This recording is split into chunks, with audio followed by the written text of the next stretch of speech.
এই দেশের মানুষ মনে করে একদিন ইবাদত করে আমি জান্নাতে চলে যাব। না ভাই, ধর্ম এরকম কিছু না আপনি একদিন ইবাদত করে জান্নাতে চলে যাবেন। ধর্ম এত সহজ কিছু নয়। একদিন ইবাদত করে, আরে আমার নিজের চোখের দেখা, কি বলবো দুঃখের কথা, 5 ওয়াক্ত সালাত আদায় করে না, রমজানের ফরজ সিয়াম আদায় করে না, কিন্তু শবে বরাত এসেছে 15ই শাবান, শবে বরাত, ওই শবে বরাতের রাত্রিতে ওযু গোসল করে একেবারে পবিত্র হয়ে রাতে তাহাজ্জুদের সালাত আদায় করছে, দিনের বেলাতে সিয়াম পালন করছে, ও একেবারে জান্নাতে চলে যাবে। এটা নাকি ভাগ্য রজনীর রাত, নাউজুবিল্লাহ। পশ্চিমকালেও এমনটা হতে পারে না। আমি আপনাকে বলে গেলাম, সব সময় ইবাদতের মাধ্যমে, সব সময় ইবাদত বান্দিগির মাধ্যমে আল্লাহকে সন্তুষ্ট করতে হবে।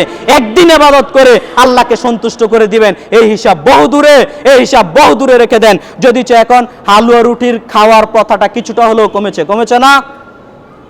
আমি আপনাদের বলবো, শুধু একদিন পালনের মাধ্যমে আপনি জান্নাতে চলে যাবেন, এই চিন্তা ভাই ফেলে দেন ভাই। এটা মুসলিমদের কৃষ্টি কালচার, চিরাচরিত নীতি হতে পারে না। আপনি সব সময় ইবাদত বান্দিগির মাধ্যমে রবকে সন্তুষ্ট করতে পারেন। অনেকে প্রশ্ন করে, হুজুর 15ই শাবানে কি আমি সিয়াম পালন করতে পারবো না?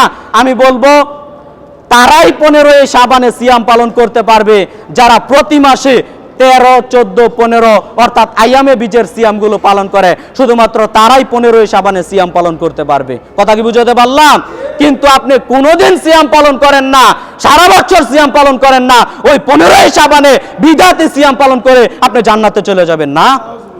সম্মানিত জুমা সালাতের মুসল্লিবৃন্দ, ভুল বুঝবেন না। আমি আপনাকে এতটুকু বলে গেলাম, রাসূলের সুন্নাহ মোতাবেক আমল করে আল্লাহকে সন্তুষ্ট করতে হবে।